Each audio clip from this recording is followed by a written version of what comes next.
Hello everyone. बेटा last class में हमने मेटल एंड नॉन मेटल्स की केमिकल प्रॉपर्टीज पढ़ी थी। और मेटल एंड नॉन मेटल की केमिकल प्रॉपर्टीज हमने पढ़ी थी, वो स्टार्ट की थी, सॉरी। तो मेटल और नॉन मेटल की केमिकल प्रॉपर्टीज को हमें आगे आज पढ़ना है, ठीक है ना भाई? ओके। तो मेटल एंड नॉन मेटल की प्रॉपर्टीज हमने एक तो उनका ऑक्सीजन से एंड वाटर से दो दो रिएक्शन हमने पढ़ी थी। कह लीजिए नेक्स्ट हमें पढ़ना है अब थर्ड वन। और थर्ड वन क्या है? द बिहेव या फिर reaction with acids. Reaction with acids, metal and non metal का। यानी वो मेटल एसिड से रिएक्शन करने के बाद क्या करते हैं? फर्स्ट केस हम लेते हैं मेटल्स का। बेटा जब मेटल जो है एसिड से इंटरेक्ट करते हैं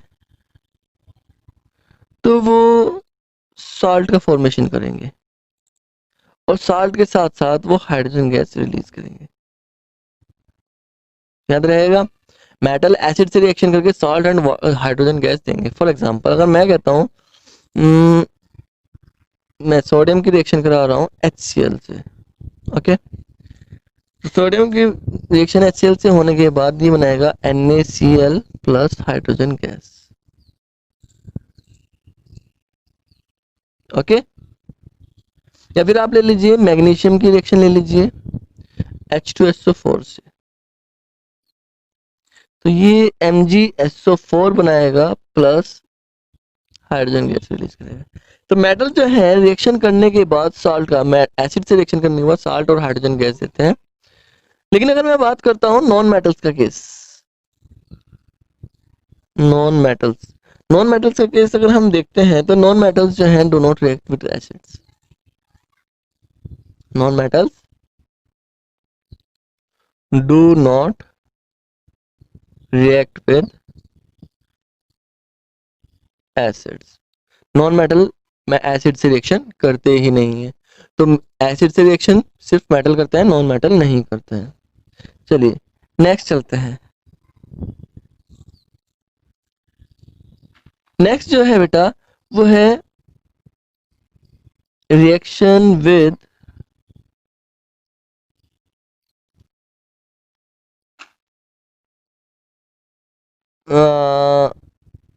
सॉल्ट सॉल्यूशन।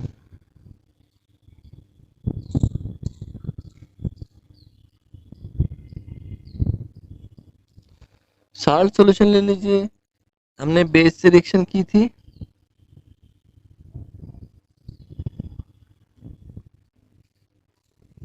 एसिड। पहले हम बेस से रिएक्शन लेते हैं, हमने एसिड की रिएक्शन पढ़ी हमने, फिर पहले बेस की रिएक्शन लेते हैं। रिएक्शन विद बेस, बेस से रिएक्शन की बात करते हैं तो बेटा फर्स्ट केस हम लेंगे मेटल्स का। ओके, जब कोई मेटल बेस से रिएक्शन करेगी तो क्या होगा? इट मे और may not give another base. लीजिए, ये दे भी सकता है, नहीं भी देगा, और दूसरी मेटल अलग कर सकता है, नहीं भी कर सकता। अब देखो मैंने यहां पर कहा है कि मे और may not be give base.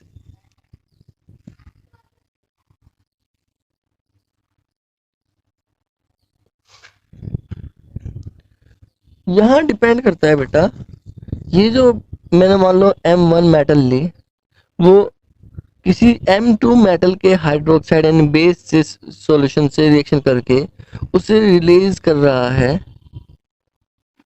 या नहीं भी कर रहा है, या तो कर रहा है, या फिर हम कहते हैं वो नहीं कर रहा है, कोई रिएक्शन नहीं दे रहा है। ओके, ये कैसे पता चलेगा बेटा? It depend on the reactivity of metal. Metal की रिएक्टिविटी किससे लिख देता हूं मैं, इट डिपेंड्स ऑन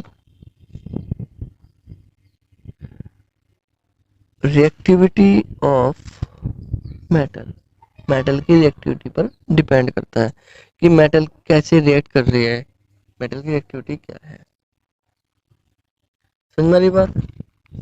एग्जाम्पल के केस ले लेते हैं। हमने लास्ट क्लास में भी पढ़ा था एक चीज, और वो लास्ट क्लास में या फिर कह लीजिए सॉरी, हमने चैप्टर नंबर 1 में भी एक चीज पढ़ी थी। हमने चैप्टर नंबर 1 में एक रिएक्शन ली थी। मैं एग्जाम्पल के फॉर्म में पहले आपको समझा दूं थोड़ा सा, कि हमने कॉपर सल्फेट सॉल्यूशन लिया। तो पहले थोड़ा सा यहाँ पर बेसिक सॉल्यूशन या साल्ट सॉल्यूशन दोनों ले लेते हैं, एक साथ हो जाएगा दोनों, इजी रहेगा। ओके, तो कॉपर सल्फेट सॉल्यूशन लिया हमने, और कॉपर सल्फेट सॉल्यूशन में हमने आयरन नेल्स डाली।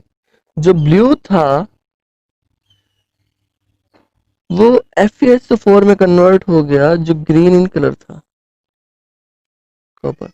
हो क्या रहा है यहाँ पर, मेटल 1 जो है मेटल 2 को रिप्लेस करके उसके कंपाउंड के साथ रिएक्शन कर रही है। इट डिपेंड, ये डिपेंड किस पे करता है, on the reactivity of metal. इसके लिए हम रिएक्टिविटी सीरीज पढ़ते हैं। रिएक्टिविटी सीरीज एक्चुअल में क्या है बेटा, रिएक्टिविटी सीरीज एक ऑर्डर है मेटल्स का रिएक्टिविटी का, डिक्रीजिंग ऑर्डर। रिएक्टिविटी सीरीज के बारे में बात कर लेते हैं थोड़ी सी। Reactivity series of metals, metals की रिएक्टिविटी सीरीज के बारे में हम बात कर रहे हैं। जिन्होंने बोला it is the arrangement of metals on the basis of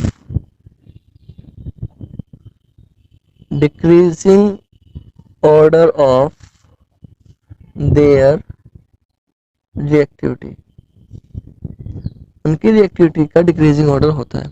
ये डिक्रीजिंग ऑर्डर क्या है बेटा, अगर मैं डिक्रीजिंग ऑर्डर के ही बारे में बात कर लेता हूँ, तो डिक्रीजिंग ऑर्डर सबसे पहले आता है potassium, then sodium, then calcium, then magnesium, then aluminium, then zinc, then iron, उसके बाद लेड, उसके बाद हाइड्रोजन, उसके बाद copper, then mercury, then silver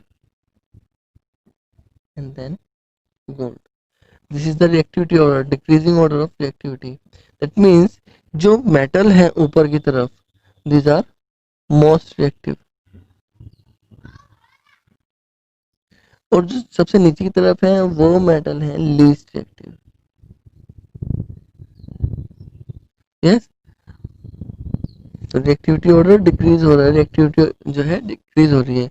अब एक्चुअल में क्या है कि जो सबसे ज्यादा रिएक्टिव है वो सभी मेटल्स को रिप्लेस कर सकता है उनके साल्ट सॉल्यूशन से यानी बेसिक सॉल्यूशन से, और जो सबसे नीचे वाली लीस्ट रिएक्टिव है वो किसी को भी ऊपर वाले को, यानी नीचे वाला ऊपर वाले को रिप्लेस नहीं करेगा, बल्कि ऊपर वाला नीचे वाले को रिप्लेस कर सकता है। फॉर एग्जाम्पल, अगर हमने कॉपर सल्फेट का यहाँ पर एग्जाम्पल लेता Fe एंड कॉपर, Fe जो है कॉपर से, Fe कहाँ पर, Fe यहाँ पर है, कॉपर यहाँ पर है, तो Fe जो है कॉपर से ऊपर है, तो Fe जो है कॉपर को रिप्लेस कर सकता है। बट अगर मैं इस रिएक्शन को उल्टा लिखूं, इस रिएक्शन को अगर मैं बेटा उल्टा लिखूं, यानी कि मैं कहूं कि FeSO4 plus Cu give CuSO4 plus Fe, क्या ये रिएक्शन पॉसिबल है? आंसर है नो, ये रिएक्शन पॉसिबल नहीं होगी। क्यों नहीं होगी? क्योंकि Fe is more reactive than copper. Yes, तो आपको ये रिएक्टिविटी सीरीज लर्न करनी है और इसे अच्छे से पढ़ना है, ठीक है ना भाई। तो कोई भी बेस होगा या कोई भी साल्ट सॉल्यूशन होगा, वहां पर मेटल जो है दूसरी मेटल के साल्ट सॉल्यूशन से रिप्लेस कर जा सकती है, मेटल रिप्लेस कर देती है। क्लियर है भाई आपको? यस, आई होप आपको एक चीज क्लियर होगी। देखो मैं फिर से एक चीज एक और एग्जांपल लेता हूँ। अगर मैं रिएक्शन लिखता हूँ FeSO4 plus ZnSO4 plus Fe, या फिर मैं लिख देता हूँ ZnSO4 plus Fe give FeSO4 plus Zn, तो इसमें कौन सी रिएक्शन पॉसिबल होगी, कौन सी नहीं होगी? ये चीज आपको आसानी से दिख रही है, क्योंकि ऊपर वाली रिएक्शन पॉसिबल होगी। यस, क्यों? क्योंकि Zn is more reactive than Fe। यहाँ पर हो क्या रहा है, Zn जो है FeSO4 में से Fe को रिप्लेस करके उसकी जगह खुद ले रहा है। यस, तो ऐसा क्या होना होगा, जो ज्यादा शक्तिशाली होगा, जो ज्यादा रिएक्टिव होगा वही करेगा। लेकिन यहाँ पर ये रिएक्शन पॉसिबल नहीं होगी। क्यों नहीं होगी? क्योंकि Fe जो है Zn से लेस रिएक्टिव है, उसे प्लेस नहीं कर सकता। क्लियर है बेटा आपको ये चीज?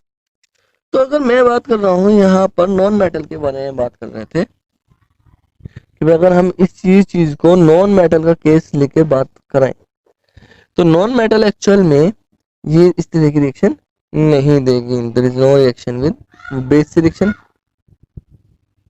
अगर हम बेस से रिएक्शन करने की बात करते हैं, रिएक्शन विद बेस, एग्जांपल लेके बात कर लेते हैं हम। NaOH की बात कर रहे हैं और मैंने इसकी रिएक्शन जो कराई है वो Cl2 से करा दी, तो क्या होगा बेटा? स्पेशल कंडीशन में ये NaCl का फॉर्मेशन कर सकता है और वाटर मॉलिक्यूल का फॉर्मेशन कर सकता है ऑक्सीजन के साथ, स्पेशल कंडीशन में।